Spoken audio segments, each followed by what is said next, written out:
CSI Petersburg. Is that coming? I think it's coming. And on CSI, there is no distinction made between historical science and observational science. These are constructs unique to Mr. Ham. We don't normally have these anywhere in the world except here. Natural laws that applied in the past apply now. That's why they're natural laws. That's why we embrace them. That's how we made all these discoveries that enabled all this remarkable technology. So CSI is a fictional show, but it's based absolutely on real people doing real work. When you go to a crime scene and find evidence, you have clues about the past. And you trust those clues, and you embrace them, and you move forward to convict somebody. Mr. Ham and his followers have this remarkable view of a worldwide flood that somehow influenced everything that we observe in nature. A 500-foot wooden boat, 8 zookeepers for 14,000 individual animals, every land plant in the world underwater for a full year. I ask us all, is that really reasonable? You'll hear a lot about the Grand Canyon, I imagine, also, which is a remarkable place, and it has fossils. And the fossils in the Grand Canyon are found in layers. There is not a single place in the Grand Canyon where the fossils of one type of animal cross over into the fossils of another. In other words, when there was a big flood on the earth, you would expect drowning animals to swim up to a higher level. Not any one of them did. Not a single one. If you could find evidence of that, my friends, you could change the world. Now, I just want to remind us all, there are billions of people in the world who are deeply religious, who get enriched, who have a wonderful sense of community from their religion. They worship together, they eat together, they live in their communities and enjoy each other's company. Billions of people, but these same people do not embrace the extraordinary view that the earth is somehow only 6,000 years old. That is unique. And here's my concern. What keeps the United States ahead, what makes the United States a world leader, is our technology, our new ideas, our innovations. If we continue to eschew science, eschew the process, and try to divide science into observational science and historic science, we are not going to move forward. We will not embrace natural laws. We will not make discoveries. We will not invent and innovate and stay ahead. There used to be a layer of water above this first layer, above the atmosphere. And that's not uncommon. And many of the planets in our solar system have a vapor barrier, have a canopy, a cloud cover.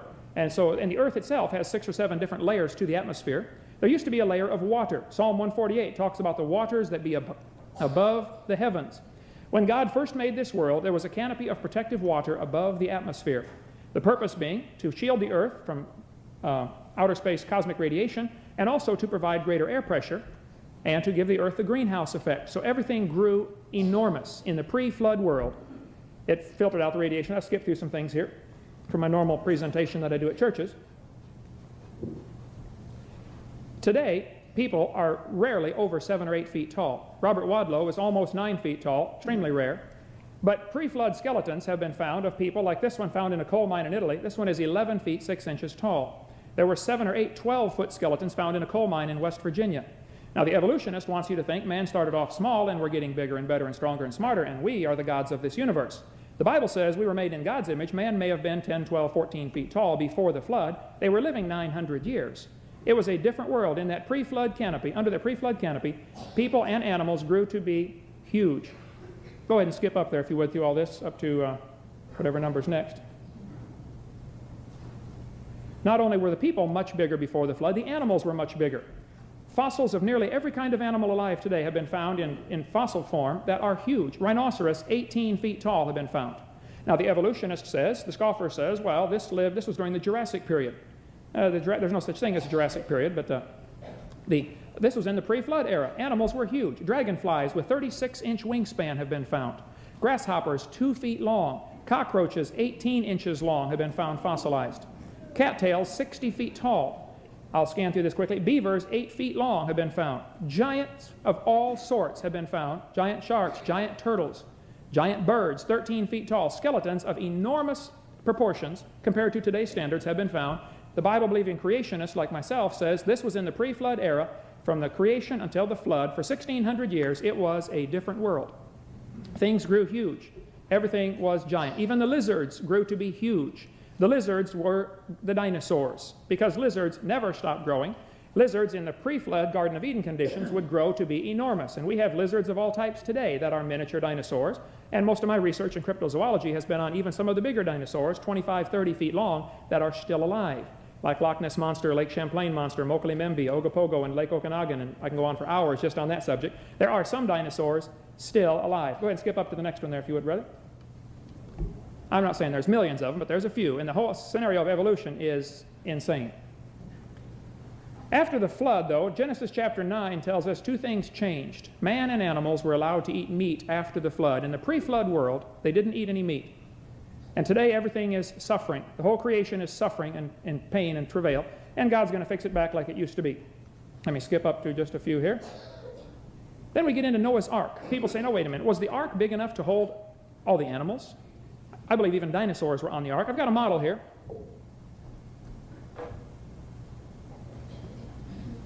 This is a 1/600th scale of Noah's Ark.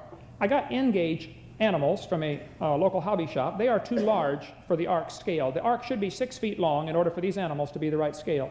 Inside here, I have 21 different interesting observations about Noah's Ark that you may want to read before you decide the story is not true. Some interesting things. For instance, if Noah was 10 or 12 feet tall, like he may very well have been, he lived to be 950 according to the scriptural account, then the ark built by his cubit would have been much bigger. A cubit is from your elbow to your fingertip. I'm only 6'1", and my cubit is 21 inches. The standard cubit they use to measure things is 18 inches. Even with an 18-inch cubit, a small ark, there was plenty of room, because Noah only had to bring, he could have brought the babies, bring young ones. That would be the obvious conclusion. I figured that out. I'm only 40. Noah was 600. I'm sure he figured out bring babies. Just be sure to get a pink one and a blue one. And they would be smaller. They would live longer after the flood's over, and that's why you're bringing them to begin with. So bringing young on the ark would conserve an awful lot of space. Plus, you only had to bring 2 of each kind, not 2 of each species. I taught biology for years. I'm very familiar with the classification system. But the skeptics will always say, well, you know, there's X number of species in the world, and they couldn't all fit on the ark. Well, now, just a minute. True, there are 250 varieties of dogs. But Noah only had to have 2 of the dog kind on the ark. The Bible says he brought 2 of each kind. That would include the foxes, the wolves, the coyotes, the hyenas, and the dogs, all in 2 animals. In the last 4,400 years since the flood, there has been a lot of variation within the created kind. Ask anybody that raises anything, any animals, a cattle breeder, horse breeder, pig breeder, corn raiser, anything, they will tell you there's an awful lot of variation available, but it's always within limits. You can get bigger and bigger pigs, but you're never going to get a pig as big as this building. There are limits. And anybody that raises animals will tell you there are limits. And there has been a lot of variation since the flood, but that's not evolution. It's still the same basic kind of animal. The wolves and the hyenas and the dogs and the coyotes and the foxes are the same family. Now, our classification system of kingdom, phylum, class, order, family, genus, species wasn't made until the last couple of hundred years. And that is not at all what God was using. God said, Noah, 2 of each kind, not 2 of each species. So don't fall for that argument that he had to bring 2 of every individual species. There's been speciation. There's been a lot of interesting research about Noah's Ark. On Mount Ararat, right at the corner of Turkey and Russia and Iran and Iraq, is Mount Ararat. There are 2 competing schools of thought on this. One group thinks the Ark is actually on Mount Ararat, and it may be. There's another group, who I know Ron Wyatt right here, had lunch with him one time, talked to him several times. Another group that thinks Noah's Ark may be this object right here, this boat-shaped object. The Turkish government thinks it is. They think the ark has collapsed in on itself and folded out. The structure there that I just showed you is 515 feet long, which is exactly 300 Royal Egyptian cubits. If that's the ark, I don't know. Here's it is right here. The Turkish government has built a visitor center, and they started construction on a highway, but the political situation over there is very unstable. So they've kind of slowed things down. There is a full-time fellow there who lives there to keep people from stealing pieces of, if they think that's Noah's Ark. Anchor stones have been found. Okay, go ahead and skip up there, if you would, brother, to the next one. The credibility of the ark actually being there's a big CBS special on that, and a lot of people say it is. Then, of course, Time and Discover Magazine both wrote a retraction saying, oh, CBS didn't know what they were talking about. They should never have run that. See, the scoffers, skeptics can't stand competition on a level playing field. They want to have majority of the market and don't let anybody even see the other evidence for the other side. If it happens to support the other side, hey, we can't let them see that. That's why creation is not taught in our public schools, because the scoffers know it would overwhelm evolution. Evolution is a silly, crazy idea that doesn't have any common sense to believe that, and so they don't want competition for their belief. They talk about the geologic column. Let me back up just a little here. These scoffers talk about this geologic column, these different layers of strata. And I taught earth science and biology for many years. The geologic column doesn't exist any place in the world. The best explanation of the fossils that are found, like this human shoe print with a trilobite embedded in the toe and heel, and the evolutionist says trilobite lived 600 million years ago. There's a human shoe print where man stepped on two of them. Polystrata fossils prove those layers are not different ages. All of those layers that you see in the fictitious geologic column were deposited rapidly during the one-year-long flood. The world was completely overwhelmed for 1 year, and polystrata fossils are found frequently around the world. Trees petrified, standing straight up, running through all the layers. But the geologic column, the Cenozoic, Mesozoic, Paleozoic, Archaeozoic eras, and the different periods, you know, the Silurian, Devonian, Mississippi, and all that stuff, the only place you can find that geologic column is in the textbook. It doesn't exist any place in the world, and that is the Bible to the evolutionist. The geologic column is the Bible to the evolutionist. They interpret everything in light of the geologic strata that it's found in. That's how they date the fossils. Which strata was it found in? Here's from workers at a wall in France digging a highway, and tree trunks found petrified, standing straight up, running through all the layers of strata. Petrified fossils are very common. In the vertical position, polystrata fossils running through more than one layer. The idea of the Earth being billions of years old is crazy. It cannot be billions of years old. But it was the geologic column that influenced Charles Darwin to doubt the Scripture, and Darwin became ultimately an atheist because of his teaching in the geologic column. Is that up to a next number there, brother?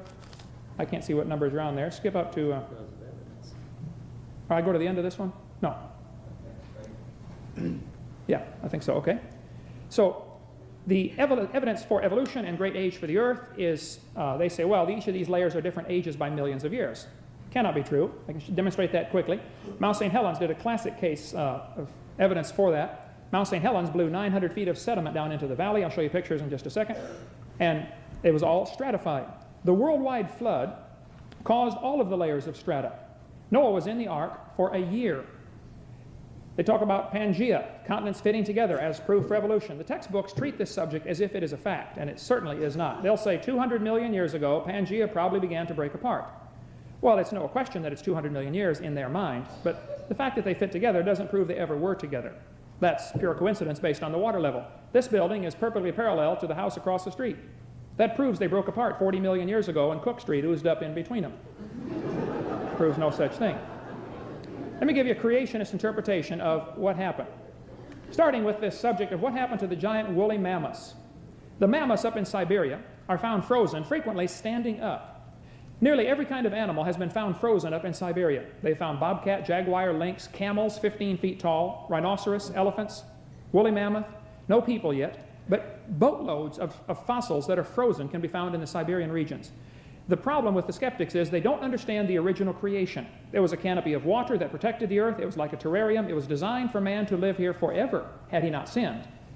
As it was after the sin, they only lived 900 plus years. So the original creation was different. That's where all the giant animals come in, and the world was loaded with trees. And so all the coal formations and natural gas formations and oil deposits and all that were laid out because of the worldwide flood. The flood lasted 1 year. Here's what one creationist, myself and many others believe this. This is one school of thought for what may have happened to cause the worldwide flood. The mammoths are found frozen in a standing position. Let me skip through a few things here. From some of the temples around the world, like Stonehenge, Edixus, Amun-Ra, it has been determined that the Earth has wobbled throughout its history. The North Pole has not always been where it is. The Earth today is tilted over 23.5 degrees. I believe this happened because of the flood.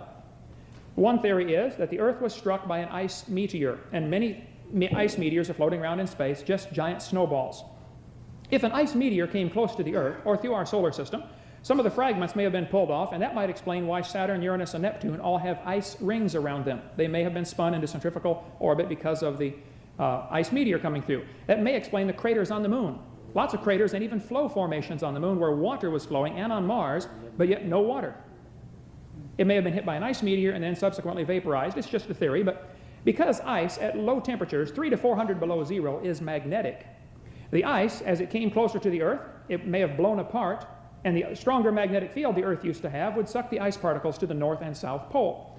And the 300 and 400 below zero ice would freeze the mammoths rapidly, food still in their teeth, still in their stomach, undigested. The magnetic North Pole seems to be the center of the ice age, not the geographic North Pole. So the magnetic North Pole seems to have had something to do with the so-called ice age. The South Pole has 14,000 feet of ice, and yet it never snows at the South Pole. It's considered a desert. So either it took millions of years to accumulate 14,000 feet of ice, or it was all dumped there rapidly. While the volcanoes are going off and the ash is being mixed in, you would get thousands of layers of ice and ash and a mixture of all sorts of things at the South Pole, rapidly. The mammoths, as it began to snow, were buried, died, suffocated, found with their food in their stomach, still green today. The meat is still edible today. I stayed at a man's house in Canada a couple of months ago. His dad was up on the north slope of Alaska. They ate mammoth meat. Been buried 4,400 years since the flood, would be the creationist interpretation. As the ice went, excuse me, as the ice went racing out across from the poles, from this ice dump, it would carve out the glacier effects that we see, the huge scratches across the Canadian Shield and the Matterhorn and the obvious glacial effects across the northern and southern parts around the world. The world then, covered with two giant ice spots, would have two cold waves that would come off and cause that canopy of protective water to collapse. And it rained 40 days and 40 nights like the Bible says. The water came from this ice barrier. Also, the Bible says the fountains of the deep were broken up. Now, everybody knows within the crust of the earth there is enormous volume of water. Volcanoes frequently shoot out steam and water, millions and millions of gallons. I don't know how much was there in the pre-flood conditions. It may have been more. But if the fountains of the deep broke up, like geysers shooting out, maybe the rips along the Earth's crust, like San Andreas Fault or Hayward Fault or Mid-Atlantic Ridge, maybe those are the rips where the water came gushing out. Don't know, I wasn't there. But that hot water, striking normal ocean water, would kill all the fish in that area. You would have thermal shock, explaining why fossils are found, like the diatoms, are found in huge, thick layers. In Lompoc, California, the diatomaceous earth is 1,500 feet thick. And yet diatoms are microscopic animals that takes 1,000 years to get 1 inch of accumulation at the bottom of the ocean, at today's rate. But with a thermal shock situation, with hot water out of the Earth's crust hitting the oceans, they would die by the zillions and fall to the bottom. To prove the diatomaceous earth was formed rapidly, a baleen whale skeleton was found in a diatomaceous earth quarry by Grefco Corporation in Lompoc, California. The whale was 80 feet long. It was standing on its tail in solid diatomaceous earth. Well, now, if it takes 1,000 years to get 1 inch of diatoms, did the whale stand there in balance for millions of years on his tail while the diatoms slowly formed around him? I find that very difficult to believe. It had to be a catastrophe, a disaster, trapped that whale. Same thing with the chalk cliffs of Dover. Chalk is microscopic organisms that live in the ocean, and they are 300 feet thick over there, solid chalk. It had to be some type of thermal shock to do that. Noah, in his ark on top of the water, for 1 year, the Bible says the flood lasted just over 12 months. Noah was floating safely in the ark as thousands and thousands of feet of sediment were being deposited under the ark, under the water.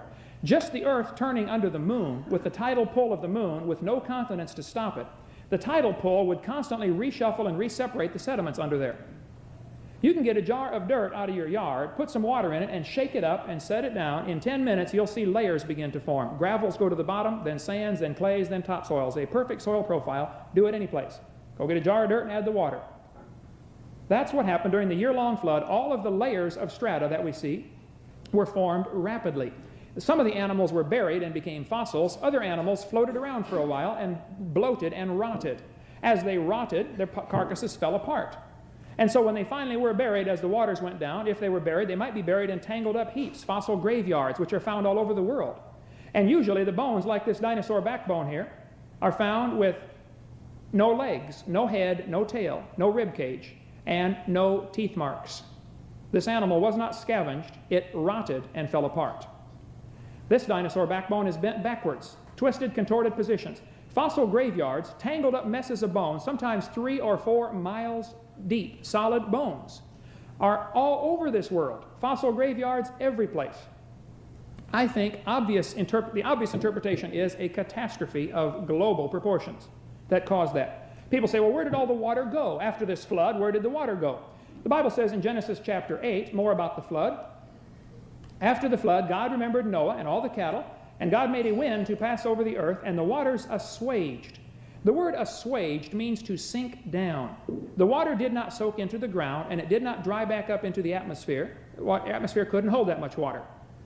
And I'm sure Mr. Till will bring that out. It couldn't rain that much, and there's not enough water in the oceans to cover the earth. Well, there's enough water in the oceans right now to cover the earth 12,000 feet deep. If the earth were smoothed out, if the mountains were pushed down and the valleys, the oceans weren't as deep, if the earth were smooth, the water would be 12,000 feet, over 2 miles deep, over the entire surface of the globe. There is plenty of water in that ocean to flood the world. Psalms chapter 104 talks more about the flood. The Bible says, God laid the foundations of the earth that it should not be removed forever.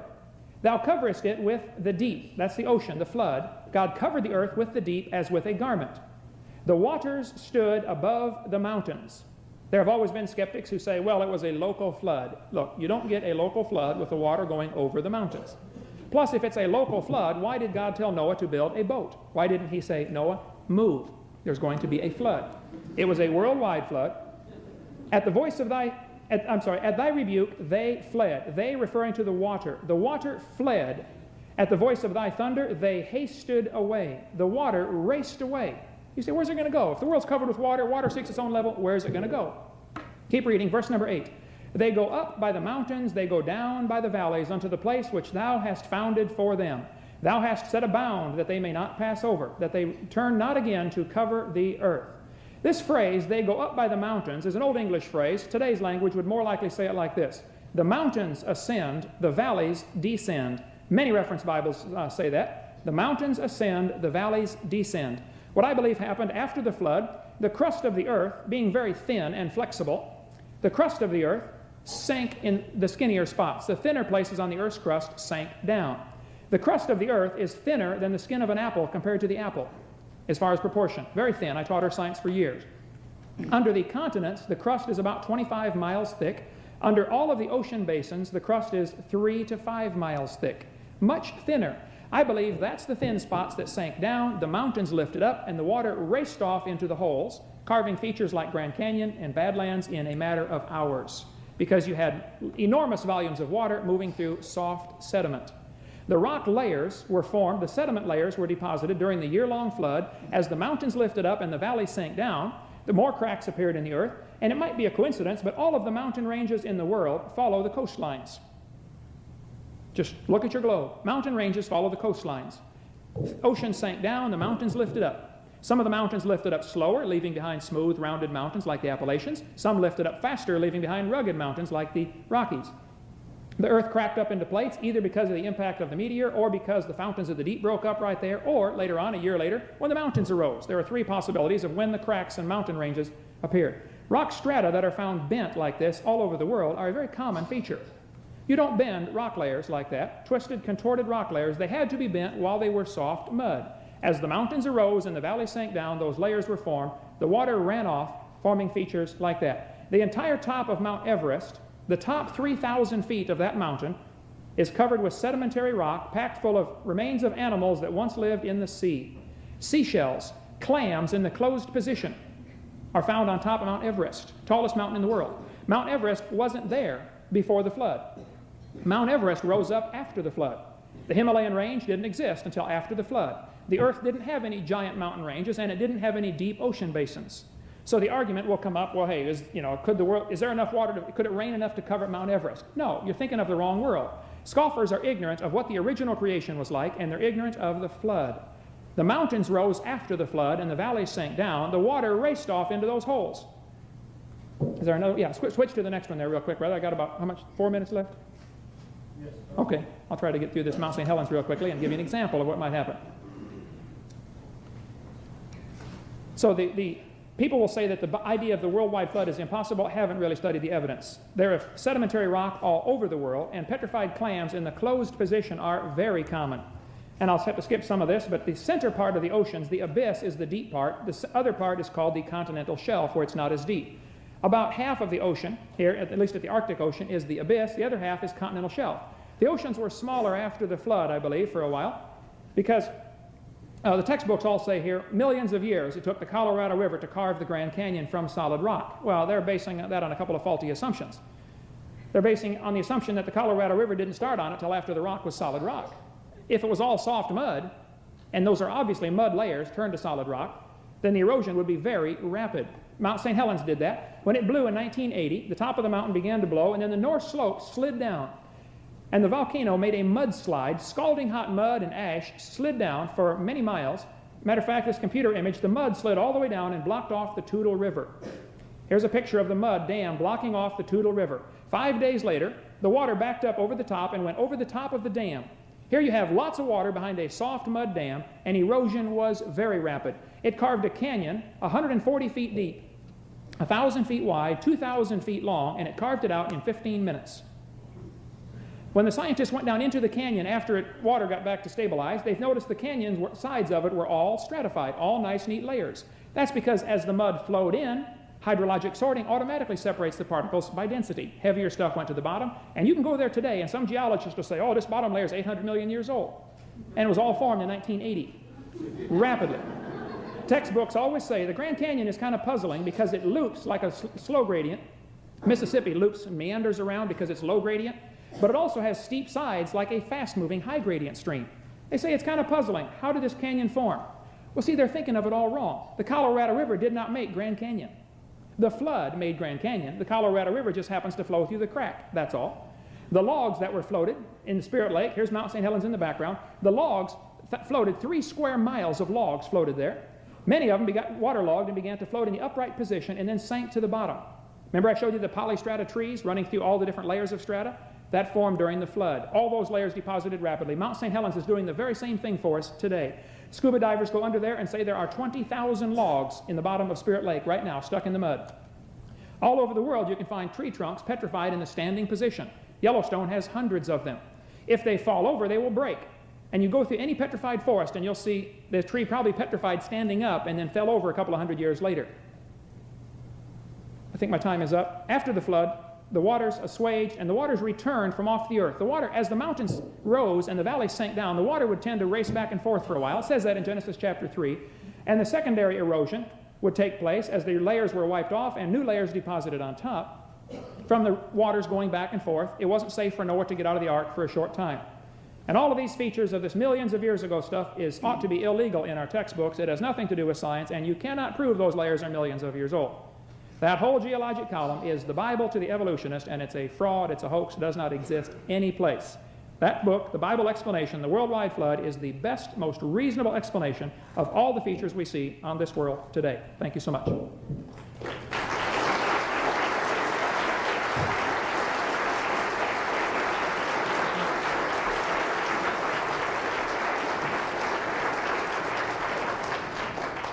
Thank you, Dr. Hovind. I fully intended to say at the beginning of this debate that, as has been shown already, I would expect you to give your kind attention to both of our speakers, and please be mindful that they are holding the floor and that we need to give them the utmost. So let's see, if there are 4,000 years since Ken Ham's flood, and let's say, as he said many times, there are 7,000 kinds. Today, the very, very lowest estimate is that there are about 8.7 million species. But a much more reasonable estimate is it's 50 million or even 100 million when you start counting the viruses and the bacteria and all the beetles that must be extant in the tropical rainforest that we haven't found. So we'll take a number which I think is pretty reasonable, 16 million species today, okay? If these came from 7,000 kinds, let's say we have 7,000 subtracted from 15 million, that's 15,993. We have 4,000 years, we have 365 and a quarter days a year. We would expect to find 11 new species every day.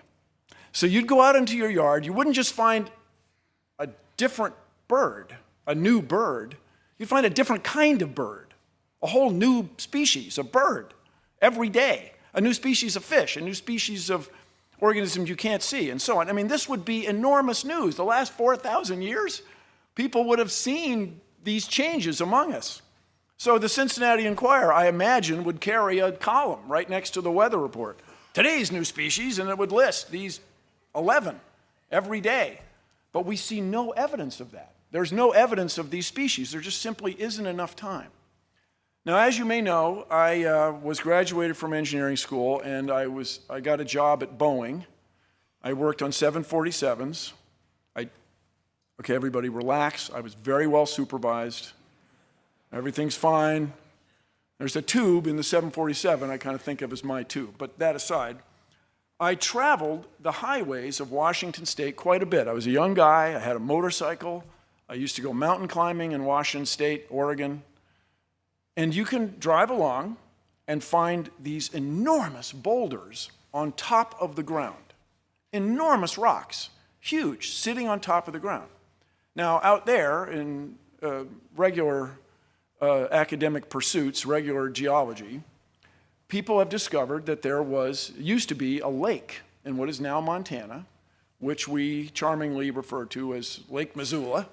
It's not there now, but the evidence for it, of course, is, if I may, overwhelming. And so an ice dam would form at Lake Missoula, and once in a while it would break. It would build up and break, and there were multiple floods in my old state of Washington State. But just before we go on, let me just say, go Seahawks. That was very gratifying for me. Anyway, you drive along the road, and there are these rocks. So if, as is asserted here at this facility, that the heavier rocks would sink to the bottom during a flood event, the big rocks, and especially their shape, instead of aerodynamic, the hydrodynamic, the water-changing shape, as water flows past. You'd expect them to sink to the bottom. But here are these enormous rocks right on the surface, and there's no shortage of them. If you go driving in Washington State or Oregon, they're readily available. So how could those be there if the Earth is just 4,000 years old? How could they be there if this one flood caused that? Another remarkable thing I'd like everybody to consider, inherent in this worldview, is that somehow Noah and his family were able to build a wooden ship that would house 14,000 individuals. There are 7,000 kinds, and there's a boy and a girl for each one of those. So it's about 14,008 people. And these people were unskilled. As far as anybody knows, they had never built a wooden ship before. Furthermore, they had to get all these animals on there, and they had to feed them, and I understand that Mr. Ham has some explanations for that, which I frankly find extraordinary, but this is the premise of the bit. And we can then run a test, a scientific test. People in the early 1900s built an extraordinarily large wooden ship, the Wyoming. It was a 6-masted schooner, the largest one ever built. It had a motor on it for winching cables and stuff. But this boat had a great difficulty. It was not as big as the Titanic, but it was a very long ship. It would twist in the sea. It would twist this way, and this way. And in all that twisting, it leaked. It leaked like crazy. The crew could not keep the ship dry. And indeed, it eventually foundered and sank, loss of all 14 hands. So there were 14 crewmen aboard a ship built by very, very skilled shipwrights in New England. These guys were the best in the world at wooden shipbuilding. And they couldn't build a boat as big as the Ark is claimed to have been. Is that reasonable? Is that possible? That the best shipbuilders in the world couldn't do what 8 unskilled people, men and their wives, were able to do. If you visit the National Zoo in Washington, D.C., it's 163 acres, and they have 400 species. By the way, this picture that you're seeing was taken by spacecraft in space, orbiting the Earth. If you told my grandfather, let alone my father, that we had that capability, they would have been amazed. That capability comes from our fundamental understanding of gravity, of material science, of physics, and life science, where you go looking. This place is often, as any zoo, is often deeply concerned and criticized for how it treats its animals. They have 400 species on 163 acres, 66 hectares. Is it reasonable that Noah and his colleagues, his family, were able to maintain 14,000 animals and themselves and feed them aboard a ship that was bigger than anyone's ever been able to build. Now, here's the thing. What we want in science as practiced out on the outside, is an ability to predict. We want to have a natural law that is so obvious and clear, so well understood, that we can make predictions about what will happen. We can predict that we can put a spacecraft in orbit and take a picture of Washington, D.C. We can predict that if we provide this much room for an elephant, it will live healthily for a certain amount of time. So I'll give you an example. In the explanation provided by traditional science of how we came to be, we find, as Mr. Ham alluded to many times in his recent remarks, we find a sequence of animals in what generally is called the fossil record. This would be to say, when we look at the layers that you would find in Kentucky, you look at them carefully, you find a sequence of animals, a succession. And as one might expect, when you're looking at old records, there's some pieces seem to be missing, a gap. So scientists got to thinking about this. There are lungfish that jump from pond to pond in Florida and end up in people's swimming pools. And there are amphibians, frogs and toads, croaking and carrying on. And so people wondered if there wasn't a fossil or an organism, an animal that had lived, that had characteristics of both. People over the years had found that in Canada, there was clearly a fossil marsh, a place that used to be a swamp, had dried out. And they found all kinds of happy swamp fossils there, ferns, so on, organisms, animals, fish that were recognized. And people realized that if this, with the age of the rocks there, as computed by traditional scientists, with the age of the rocks there, this would be a reasonable place to look for an animal, a fossil of an animal that lived there. And indeed, scientists found it, Tiktaalik, this fish lizard guy. And they found several specimens. It wasn't one individual. In other words, they made a prediction that this animal would be found, and it was found. So far, Mr. Ham and his worldview, the Ken Ham creation model, does not have this capability. It cannot make predictions and show results. Here's an extraordinary one that I find remarkable.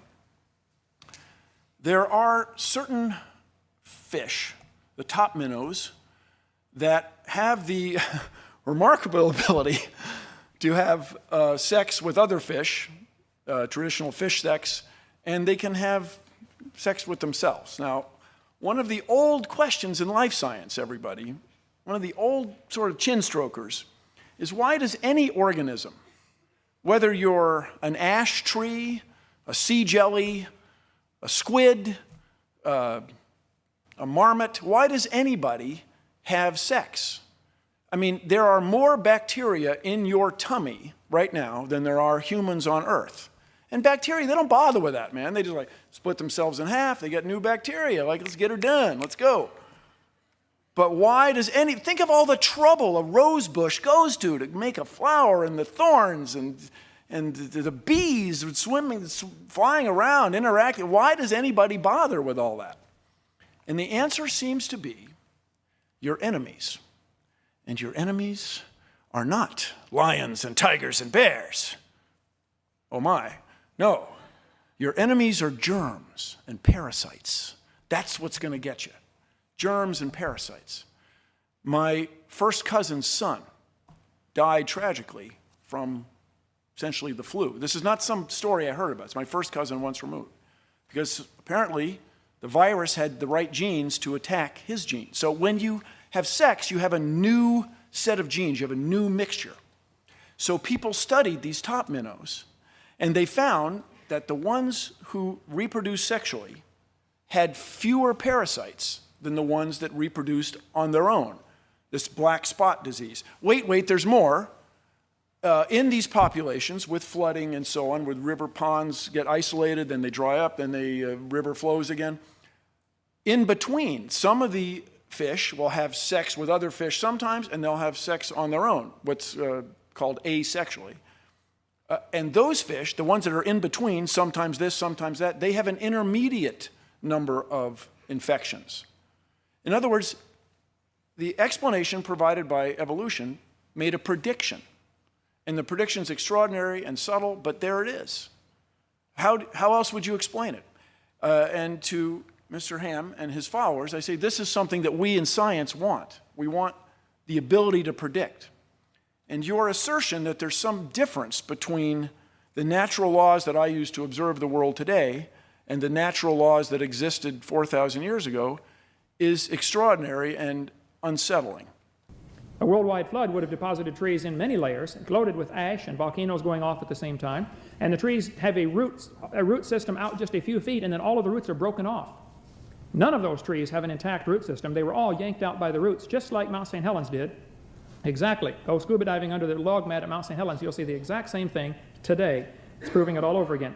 And then he says, because there are 27 layers, and the trees are 500 years old, simple mathematics, you can multiply those two together. You're assuming now that all those trees are different, come from different forests.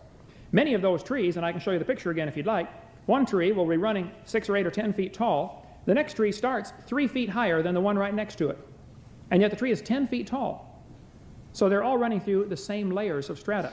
All of those trees, I would contend, were deposited in a 1-year-long flood. All 27 layers were deposited rapidly. So to multiply 27 by 500 and to say that proves the Bible isn't correct is very faulty logic. And then you assume, of course, that the people 4,400 years ago in the pre-flood world were ignoramuses. I would say we today, by their standards, would be the ignoramuses. Adam walked with God, for one thing. Adam lived 930 years. The accumulated knowledge that could be passed down from generation to generation. Noah's daddy, Lamech, could have known Adam. Adam was still alive when Lamech was here, according to the dates given in Scripture. So there was an enormous amount of accumulated knowledge, and the people at 900 years of age would learn an awesome amount. Plus, in the pre-flood environment described by the Bible, where they lived longer and the animals grew bigger, increased oxygen, especially during fetal development, causes much higher IQs, and the people probably had IQs of 300 or 400. I can't prove that scientifically, but they did some enormous things, some incredible things back then, and all sorts of fossils have been found. I talked to a man 2 weeks ago who worked in a coal mine. He was working in front of the shovel as they were scooping out the coal, and they found a cable, a braided rope cable, similar to what we use today, but it was stainless steel, found embedded in the coal, 200 and some feet long. Gold bells have been found in the coal. Gold chain 6 feet long found in anthracite coal in Wyoming. All of these things documented. Man and animals, and all these animals that died in the flood were very advanced. The men were, and had all sorts of things. The Bible says the pre-flood world, the people were artificers of brass and iron. They had iron before the flood. His contention is Noah couldn't use any iron. Ron Wyatt, the pictures I showed you of Noah's Ark, if Ron Wyatt has it, is not on Mount Ararat. It's in the mountains of Ararat, like he mentioned. It's 12 miles from the actual mountain, Mount Ararat. The little valley it's in is called the Valley of 8. And there's a little village there called the Village of 8, and nobody knows why the village is named that or the valley is named that. But it might be because that's where the 8 people got off the ark. Ron Wyatt found rivets, iron rivets, about the size of my thumb and about this long. I held them in my hand, badly rusted, some of them not too badly rusted, iron rivets. Noah may have bolted that ark together. If the pre-flood trees were growing huge, like everything else was growing huge in the first 1,600 years, Noah had giant logs to work with. And it took him 120 years to build the boat. And God gave him the instructions of how to build it. And it wasn't designed to go anyplace. It didn't have to sail like a 300-foot-long ship has to sail someplace. It just had to float. It was a barge. Where was there to go, for one thing? I mean, the world's covered with water. So Noah only had to float. It could easily be done. And the contention that because we can't do it today, I would go back to the pyramid analogy, that's faulty logic. As far as the science of shipbuilding, Noah's Ark, according to the scriptural dimensions, was a ratio of 6-to-1, which is the perfect ratio to withstand storms. 6-to-1 ships, and that's the way most of the ships are built, to approximately that length to width ratio, because they automatically face into the waves and they can't get capsized that way. Many tests have been done on models of Noah's Ark, and they indicate that ark could have stood waves of 200 feet. That's what the analysis shows in the tanks that they test these ships in. And then, of course, he assumes that I love the way he always gave the extreme examples of, well, what about all these giraffes and elephants? Was the ark full of giraffes and elephants? I mean, the average size of an animal today is smaller than a sheep if you average all the animals.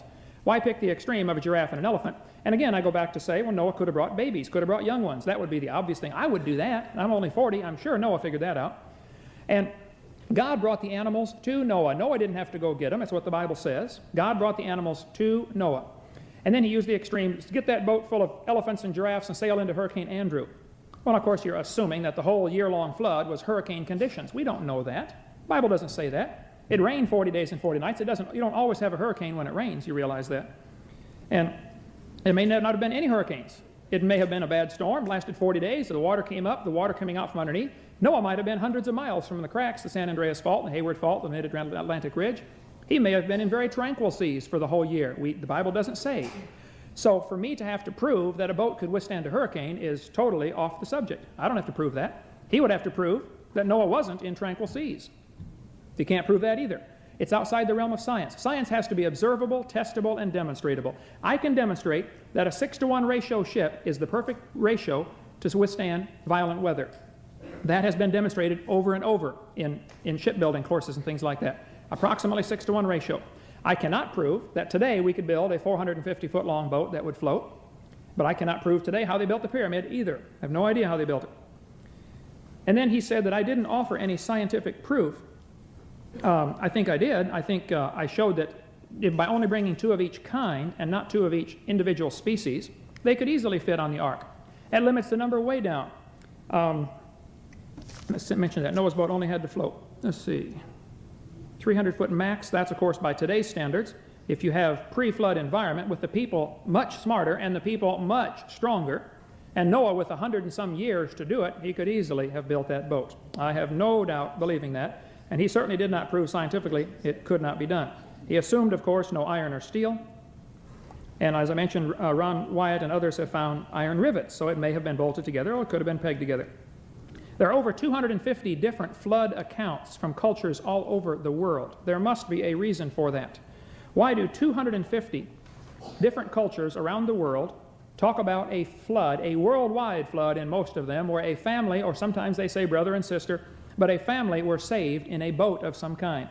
Many of the stories are twisted and perverted, and they don't all match exactly, but they all indicate they must have all come from a common source, like maybe the real worldwide flood. Let's see if I covered everything here. The Bible says the ark was made of gopher wood. The Hebrew phrase there, gopher wood, means laminated wood. I held in my hand a piece that Ron Wyatt brought back from the ark site in the Valley of 8. It was about 2.5 feet long, about 4 inches thick, and it was 3 layers of wood cross-grained to each other. Plywood, similar, like the beams in this ceiling, laminated wood. And if that is indeed what gopher wood means, and Noah built it out of laminated wood, I held it in my hand, petrified, very heavy. And the layers were stuck together with tar, and they had been pressed together where the 3 layers were bonded to each other, just like we make plywood today. And I'd say a 600-year-old fellow with a higher IQ than we have today would figure out a way to do that. No problem. Then, let's see if I cover all this. He talked about me pulling a theatrical stunt, or I forget his exact words there, by using slides and charts to dazzle the audience and to overwhelm you with evidence. And yet his whole presentation was offering evidence with lack of slides and visuals that you can't build a boat over 300 feet long. Doing exactly what he's accusing me of doing. I'm trying to educate. I'm trying to show it could be done. It's very scientifically possible. And the example of using all the extremes. Then he mentioned about the different species, 100 different varieties or species of the bovine family, the cows and sheep. I don't know how they were divided before the flood, but you can ask any cattle breeder. You can get a variety in just 20 or 30 years. Dogs, you could start with 50 dogs from the dog pound, get 50 generic mutts, and in less than 200 years, you could develop all 250 varieties that we have today on the earth. You could go from the Great Dane to the St. Bernard to the Chihuahua. That can be done. It's incredible the variation available within the genetic structure. With natural breeding processes, usually the species tends to remain more stable. But if there's geographic separation, isolation, because of living on different continents, then the species tend to vary even more. And eventually they might get to the place where they cannot interbreed. Alaska rabbits cannot interbreed with Florida rabbits. But Alaska rabbits can interbreed with rabbits from Minnesota. And Minnesota rabbits can interbreed with Florida rabbits. So the Florida rabbit and the Alaska rabbit have diversified where they're no longer interfertile because their breeding cycle is different. But they're still a rabbit. Nothing has changed. It's the same kind of animal. It's a different variety now of rabbit. And some can stand the cold weather, some can stand the hot weather. But that could easily happen in 4,400 years. That can be done in 20 years in the laboratory with no problem. Let's see. He wanted you to believe that it's impossible for these animals to vary in 5,000 years from the kinds on the ark to the varieties we have today, and yet he believes tomatoes changed into people. The philosophy of evolution. You talk about variation. I don't care how much time you give them zillions of years, you're never going to get a tomato to change into a person, no matter how gradually. They talk about, well, it's a miracle, you know, if a frog turns into a prince instantly, that's got to be a miracle. That's a fairy tale. You know, you kiss the frog and it turns to a prince. I agree, that would be a miracle. And yet evolution teaches the frog did change to the prince, but it took 300 million years. It is still a miracle. If a man races across the air, we say, well, it's a miracle. Well, if he walks slowly through the air, is it less of a miracle? Time is, that's silly. I mean, oh no, that didn't happen fast. That would be a miracle, but it happens slowly. Evolution is still just a pagan religion, and it relies on miracles. They cannot explain where the original matter came from. They can't explain where the laws came from. They can't explain where life came from. And yet they want to teach that in the science classes and have our kids learn that. And they're upset about creation getting into the classroom. They better look in the mirror and see what's in those textbooks now. We're teaching all kinds of pagan things that cannot be proven. We're teaching the frog turned into the prince. I taught biology. You should see the charts. There's the frog at the bottom and the prince at the top. It's the same fairy tale, and that has never been demonstrated. So if their argument is we shouldn't have creation in the classroom because it is not scientific, I'll say, I agree. Let's get evolution out for the very same reasons. Evolution is not scientific either. And unless they're going to teach both, they should teach neither one. I say, well, a majority of scientists believe in evolution. The majority of people believed the world was flat at one time too. I didn't flatten it out. And you can't use majority opinion as an argument at all. The assumptions, though, that he brought up here, assuming, of course, that man is ignorant and we are advanced, is a faulty assumption. I think man was advanced and we are ignorant. Prove that's wrong. As far as special diets, the Bible says in Genesis chapter 6, verse 21, God said, and take thou unto thee of all food that is eaten, and thou shalt gather it to thee, and it shall be for food for thee and for them. If you refer back to Genesis 1:29, God told Adam and Eve and the animals, Genesis 1:29 and 30, all the animals and all the people were vegetarian before the flood. Nobody ate meat. He didn't have to keep the lions away from the lambs on the ark. They were all vegetarian, and people can live fine on vegetables and fruits today. Even grizzly bears can get by on nuts and berries, though Yogi doesn't like to. They would like to have meat. And panda bears can eat a wide variety of food. Panda bears can eat meat. They're usually too lazy to go get it, but if you feed a panda bear meat, he'll eat it. Ask a zookeeper if panda bears are restricted to a particular kind of bamboo. I think you'll find that was an over-exaggeration. They can eat a variety. Plus, we don't know that the animals we have today and their specialized diets, they may have adapted to that special diet. That would be adaptation from the last 4,400 years. They live in a particular forest all their life in generations, and pretty soon they get to where they cannot handle other foods. That's not proof that they all ate that 4,400 years ago.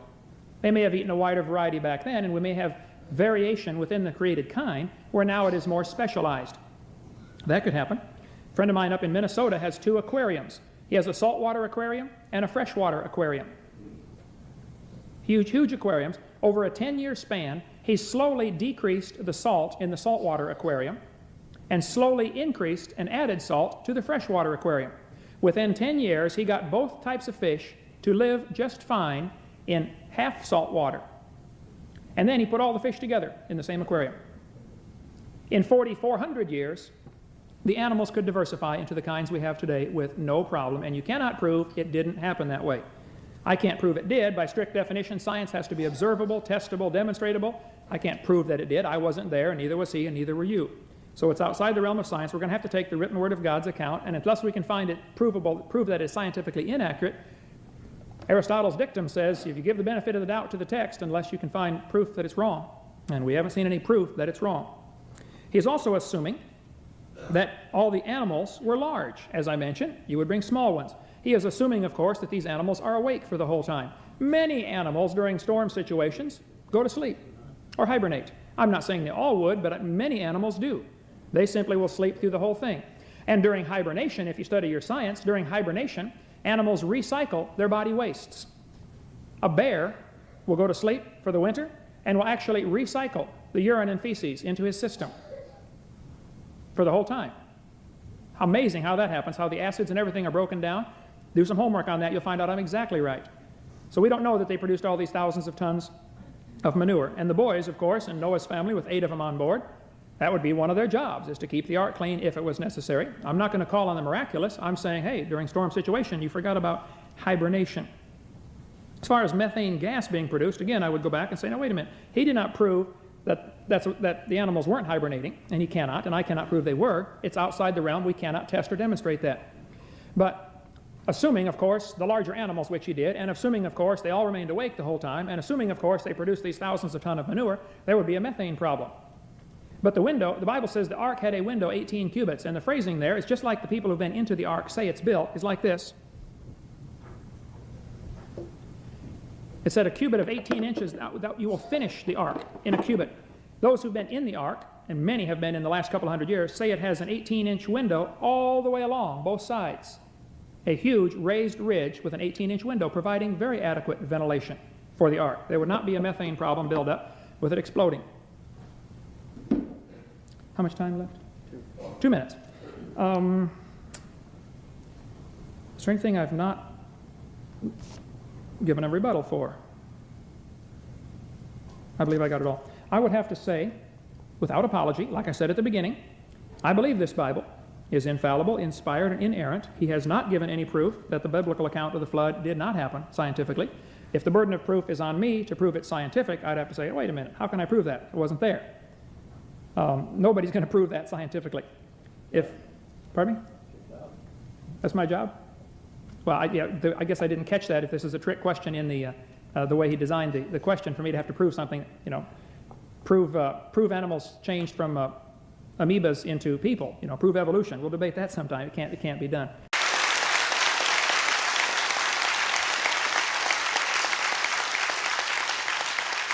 And it did occur to me when you had my old friend Larry King up there, you could have just asked him. He's been around a long time, and he's a smart guy. He could probably answer it for all of us. Now, let's all be attentive to Mr. Nye as he gives us his 30-minute presentation. Thank you very much. And Mr. Ham, I learned something. Thank you.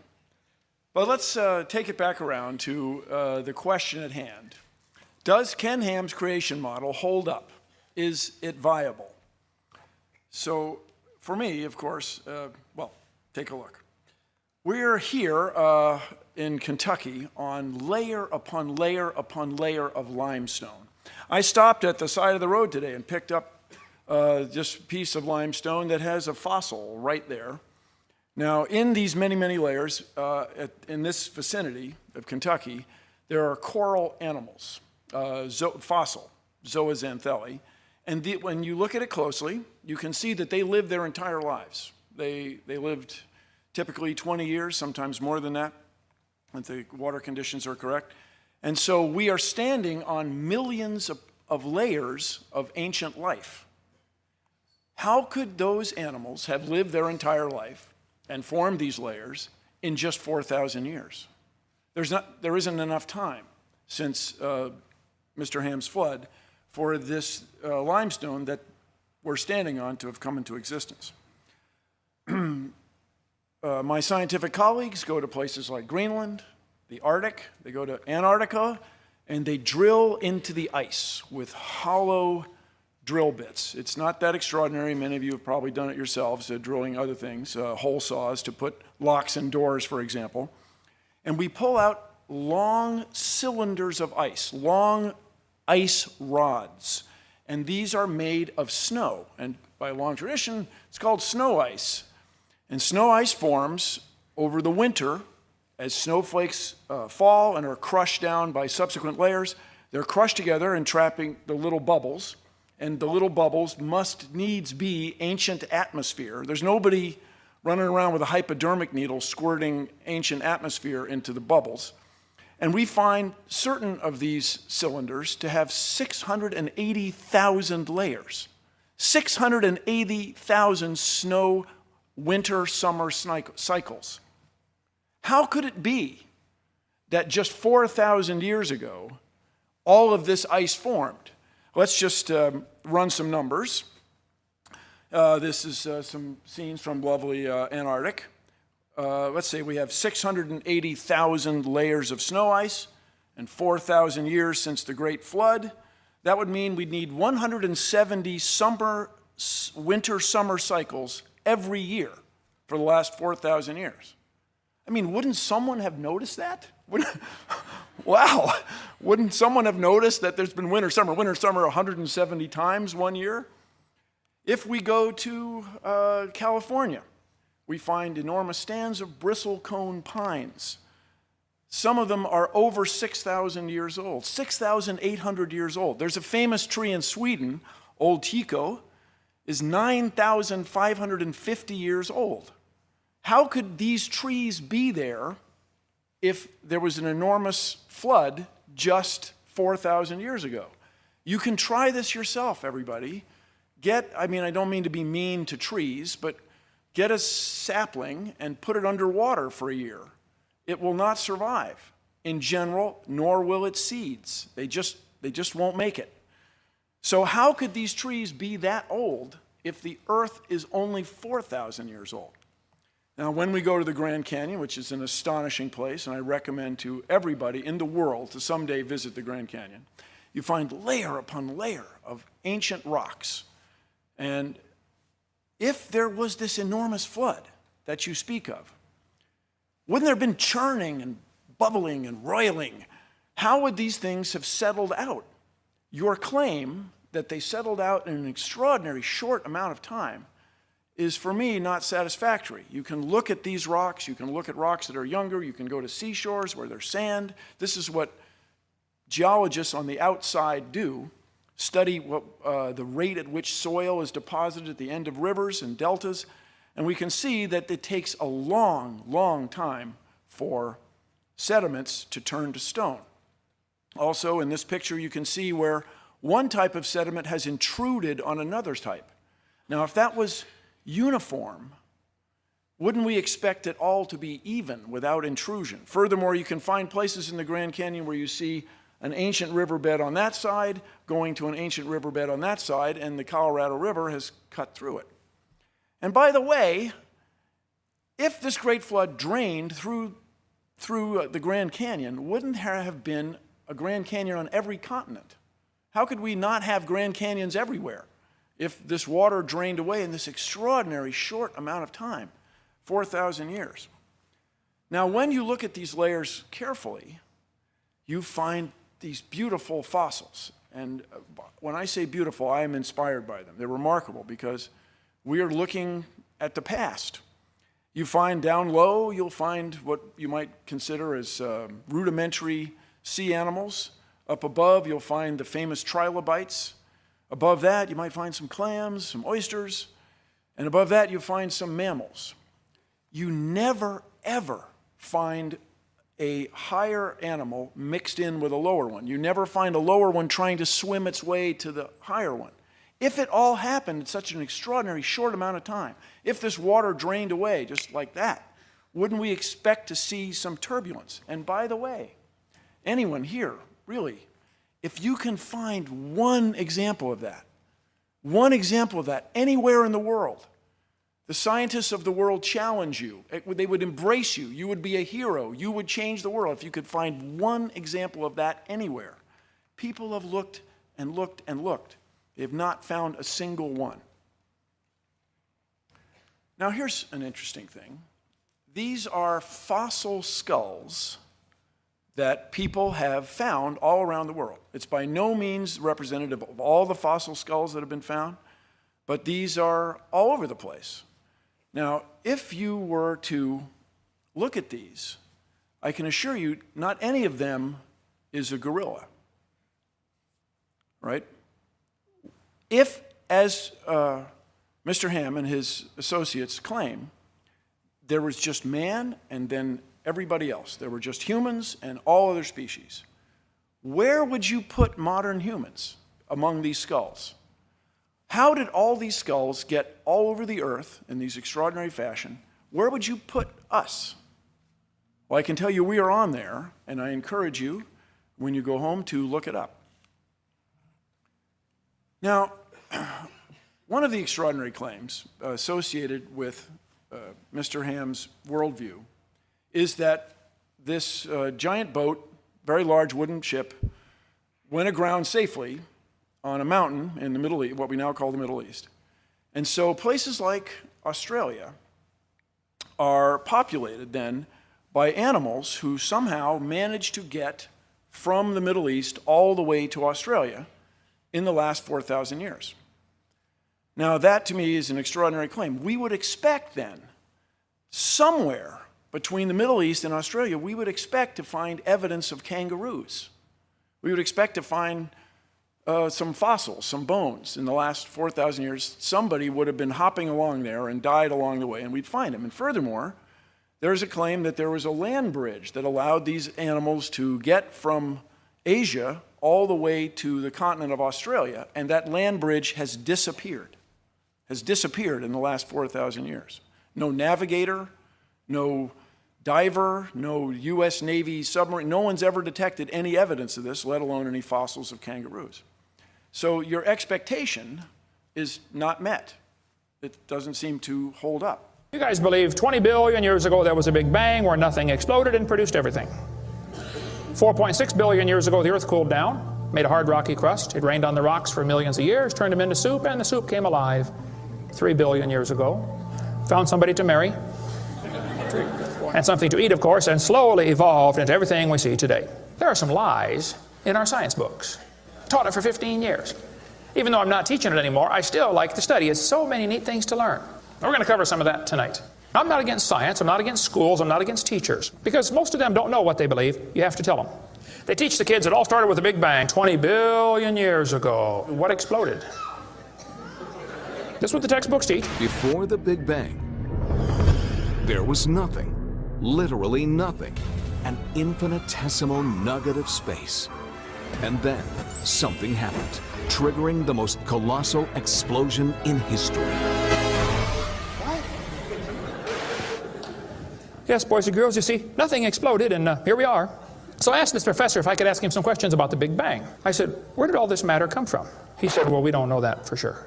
I said, well, sir, would you please tell me where the laws came from? The universe is run by laws, gravity, centrifugal force, inertia. Who gave the laws? He said, we don't know that either. I said, sir, could you tell me where the energy came from? You know, it takes energy to make a Big Bang. Who bought the gas to run this machine anyway? He said, we don't know that either. I said, sir, could I ask you another question? He said, sure. What else would you like to know? What else? What do you mean else? You haven't told me nothing yet. I said, does Berkeley have a merry-go-round? You see, if a spinning object breaks apart in a frictionless environment, the fragments will all spin the same direction. The professor said, yes, I understand about the conservation of angular momentum. I said, well, good. I'd like to ask you a question then, sir. If the whole universe began as a swirling dot, like you said, why do 2 planets spin backwards? He said, that's interesting. I said, no, that's more than interesting. It's kind of hard on your Big Bang Theory. Not only that, 6 of the moons are spinning backwards. Why? He said, I don't know. Why do you think they're going backwards? I was hoping he was going to ask that. I said, okay, now, sir, hold it. If I told you that I believe God created the heaven and the earth, like the Bible teaches, you're going to say, and where did God come from? And I don't know. But you said, well, we don't know that for sure. We don't know that either. Don't tell me my theory is religious and yours is science. Oh, no, sir, they're both religious. Evolution is a religion. You have to believe. So I asked the professor, where did the matter come from? He said, I don't know. So basically, I believe in the beginning God, and you believe in the beginning dirt.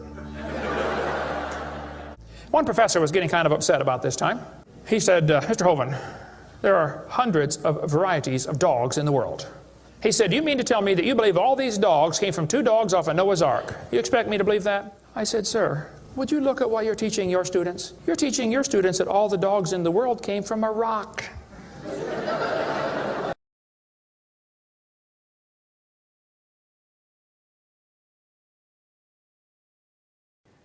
In this series of episodes, we are examining actual original artifacts at the Creation Evidence Museum in Glen Rose, Texas, artifacts that challenge evolutionary theory. We've seen that leading spokesmen for the evolutionary movement have said if you find man and dinosaur living contemporaneously, that'll destroy evolutionary theory. Dr. Ernst Mayr challenged Dr. Duane Gish in a live debate by saying, why, if your friends could find man and dinosaur living contemporaneously, that would blow evolution out of the waters. And then the challenge was further made that if it could be proved that something like a complicated mammal, perhaps a horse, could be found in rock assigned 500 million years in age, that would completely destroy evolutionary theory. Now remember, those ages are simply assigned. You can get essentially any age you want out of any rock, just run a different type test. But the rocks are assigned ages assuming evolution to have occurred. What? Find a complicated mammal like a horse in rock that's supposed to be 500 million years old? Let's do better than that. Here we have the Meister print. The Meister print was found in very hard slate among trilobites, assigned an age, according to evolutionary interpretation, assigned an age of 650 million years in the Cambrian. But amazingly, this artifact has a trilobite, an Elrathia gingai trilobite, here in the footprint, and the overlay material that was pulled off also has another Elrathia gingai trilobite. What is this artifact? It is a human sandal print with wear on the outside and the back of the heel, stitching around the side, on both sides, the curvature at the front of the sandal print, terminating about 1.25 inches before the end of this very, very hard Cambrian slate rock. Actually, this was made by a human being, and it's at the bottom of the geologic column. Not only the sandal print was made by a human being, but in addition to that, the print was made by a human being stepping on at least 2 Elrathia gingai trilobites. This establishes that man was present at the bottom of the geologic column, but for evolution to have any plausibility at all, man has to develop at the top of the geologic column in recent times. Here we have proof in sedimentary rock on a worldwide scale that the entire history of the biota, of living systems, does not demonstrate evolutionary development, but instead demonstrates episodes in a worldwide flood. And at the bottom of the column, man was present. The only plausible explanation for this artifact is that creation is the answer. The God of the Bible is demonstrated to be exactly who He claims He is, and the Bible is demonstrated to be exactly what it claims to be, the Word of the living God.